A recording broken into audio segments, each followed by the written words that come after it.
Ата, сіз қандай адамсыз?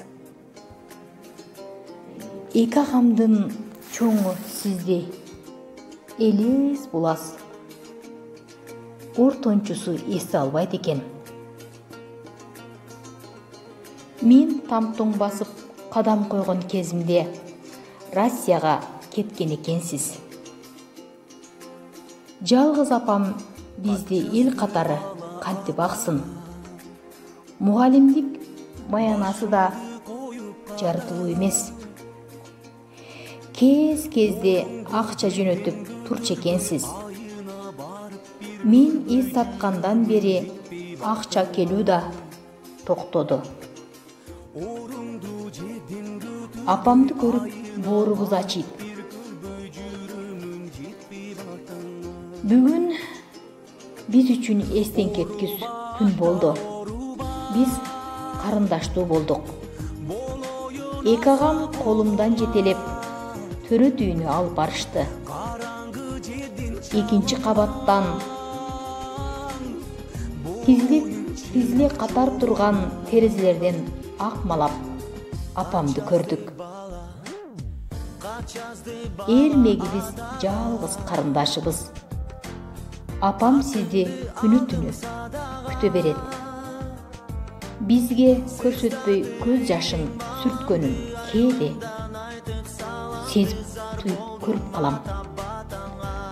Апамдын өмүрү кыял менен өтүп жаткансыйт.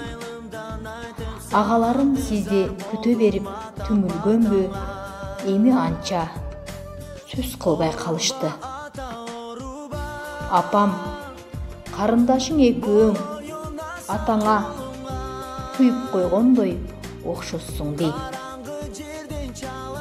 Көзгүдөн өзүмдү көрүп, атам жашынакай эле киши экен го, анан бизди кантип сагынбайт деп бушайман болуп кетем.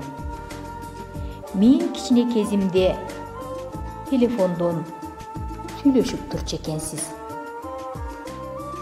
Кийинки жылдары таптакыр дайынсыз болуп кеттиңиз. Сизди көргөндөр Россиянын түкпүрүндө жүрөт дешет. Кирип экен го, эмне үчүн бизден кабар албайт, сагынбайт деген түпсүз ойлор мени дайым кыйнап келет. Ата, сиз кандай адамсыз? Сизди тааныгандар апамдын айтуусунда адамгерчиликтүү, төрт тарабы түп келген адам экенсиз. Жүзүңүздү көрбөгөн, үнүңүздү укпаган жалгыз кызыңызды эстейсизби? Жок дегенде телефондон сүйлөшүп, үнүңүздү угузуп койбойсузбу? Курбуларымдын аталары Россиядан келгенде биз томсоруп калабыз. Биздин да атабыз кирип келсе экен деп үмүт кылабыз. Ата, сиз дагы эле жоксуз.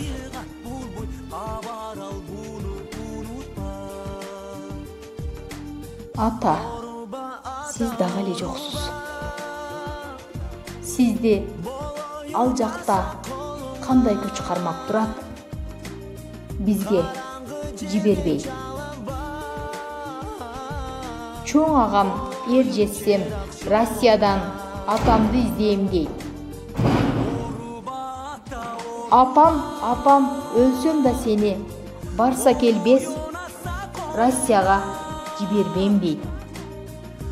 Ата, биз сизди ушунчалык сагындык. Эч бир баланын жан дүйнөсү жабыркабасын.